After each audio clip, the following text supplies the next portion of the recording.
Hello all. A little late on this video. YouTube's been having some problems, so I haven't uploaded anything except for that last video I did for my 4G, my Evo 4G, which shows me taking a piss, or does it? And that actually got age restricted. Cool. Anyway, I gotta stop saying anyway so much. What I want to say here is one of Pyro's last videos about Nintendo copying Sony due to the putting the second stick add-on attachment to the 3DS. Man, I gotta tell you, just if you watch that video, I may put a link to it, I may not. He makes a bunch of fucking retarded claims and talk about, Sony's innovated by putting this on the PS Vita, putting the two sticks. Nintendo's just copying. Yeah, you are a dumbass motherfucker. And all the people that write comments on his videos are fucking retarded as well, too. It seems like they think Sony invented video games and that there were no video games before 1995. I mean, his people are so fucking stupid that there was on one of his videos, I think it was on that one, somebody wrote a comment about how Sony had the first CD-based gaming console, which, if that's fucking retarded. Of course, as you know, there was a Sega CD, there was a TurboGrafx 16 CD, granted they were add-ons, but still. He also had the Panasonic 3DO, and I think the Atari Jaguar CD might have been out before the PS1. I could be wrong on that. The point being, there were home console CD systems before the PS1. Now, they all sucked before the PS1, and I had a PS1 and loved it, but come on. Now, if you want to talk about controls, about Nintendo copying because they put a second analog stick, I mean, the original Sony PlayStation controller, I can't believe I'm talking about controllers in this video, but what the fuck, you know, I'm bored, got nothing else to talk about. The original Sony PlayStation controller, which didn't have any analog sticks on it, you could say they copied Nintendo. Why? Well, if you notice, it had 4 face buttons and it had shoulder buttons. What was the first controller to do that? The Super Nintendo controller back in 1991, or 1990 if you got it in Japan, which was the Super Famicom, but same thing.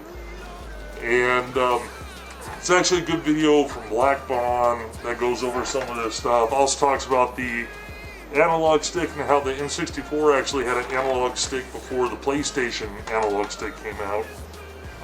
One was 96, the other was 97. I'm pulling up his video here. And of course, too, there's things with like the, like I shown here, the PlayStation Move and the Wii Remote. Granted, a lot of Sony fanboys, and like so Sony fans are fine, I'm talking about the fanboys. They're going to say how they were working on motion control before Nintendo was or whatever, but come on, there was like about a 5-year lag between, or 4 or 5 year lag between when the Wii came out and the Move came out. So Move came out, what, 2010, into 2010, and the Wii came out in 2006, so you're looking at 4 years.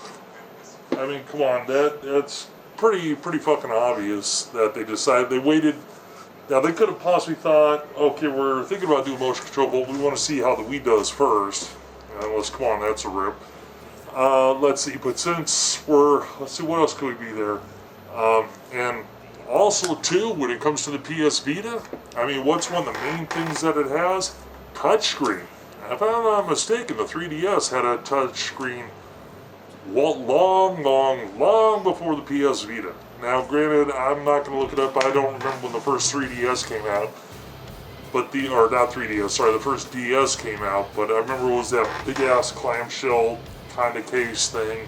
It was before the DSi, DS Lite, and all that, which may have been 2004, 2005, something like that, maybe 2003, I don't know. Point is that a lot of the things that Pyro claims that Nintendo stole from Sony, nah, not even. But of course, too, he's a fucking idiot.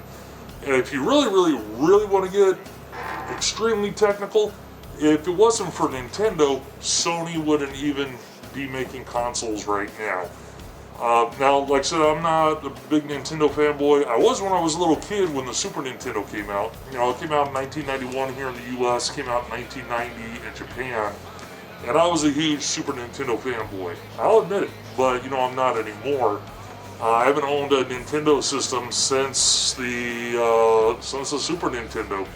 I did buy a GameCube a while because there was a deal that came with a GameCube and what was it?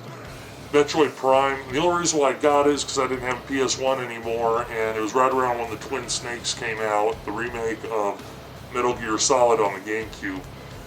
So, anyway, like I said, just a quick little history lesson for some of you people out there if you didn't know. Granted, everybody knows this video gamedom.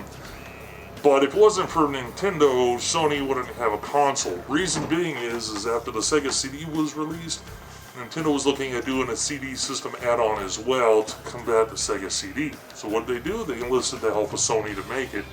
Now there's multiple stories as to why they split and it didn't come out. Some were saying because Nintendo was closer and already worked on the N64 and they weren't 100% sure about going the CD route. Some were saying it was because Sony wanted more money from the system, licensing-wise, than Nintendo was going to give them, and they split with that. But for whatever reason, they split, and they took the technology that they had developed for the Super Nintendo CD add-on and turned that, tweaked it, and made it into a PlayStation. So basically, if it wasn't for Nintendo asking Sony, hey, help us here with a CD add-on, Sony may not have even entered the game. At least that's the way I look at it.